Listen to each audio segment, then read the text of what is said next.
র research and analysis wing. ভয়ঙ্কর এক রক্তচোষা খুনি দাঙ্গাবাজ গুজরাটের কসাই নরেন্দ্র মোদীর লালিত পালিত সন্ত্রাসী বাহিনী ইতিহাসের এক বিবস্ত্র প্রাণীর গোয়েন্দা সংস্থার নাম।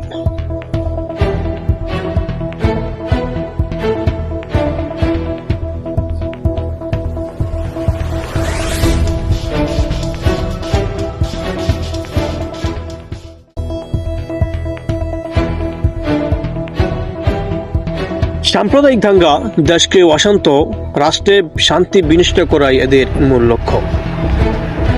কিন্তু হঠাৎ গোপনে কেন রয়ের প্রধান পরাগ জৈন ঢাকায় আসলো, তাও আবার চোরের মতো?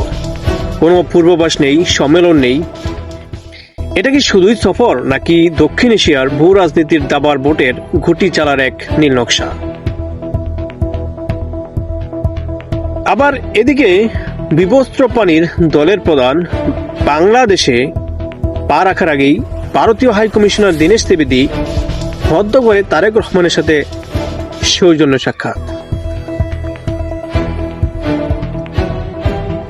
কারণ আগামী 12 থেকে 13 তারিখে ভারতে ব্রিক্স সম্মেলনে যোগ দেবে বিশ্ব নেতারা।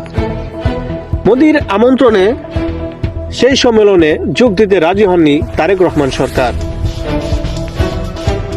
তাই গুজরাটের কসাই নরেন্দ্র মোদীর বিশেষ কূটনৈতিক বার্তা নিয়ে এসেছে মোদীর কুত্তা দীনেশ ত্রিবেদী। তারেক রহমানকে যে কোনো মূল্যে রাজি করাতেই হবে যেন ব্রিক্স সম্মেলনে তারেক রহমান সরকার অংশগ্রহণ করে। আর এদিকে তারেক রহমান সরকার গুজরাটের কসাই নরেন্দ্র মোদীকে সাফ জানিয়ে দিল, যদি শেখ হাসিনাকে ঢাকায় ফেরত না দেয় এবং ইনকিলাব মঞ্চের শহীদ শরীফ ওসমান হাদির হত্যাকারীকে ফেরত না দেয়, তাহলে ব্রিক্স সম্মেলনে অংশগ্রহণ করবে না তারেক রহমান সরকার। সবশেষ দেখা যাক, এটা কি শুধুই ব্রিক্স, নাকি হাসিনার নিরাপদ প্রত্যাবর্তন,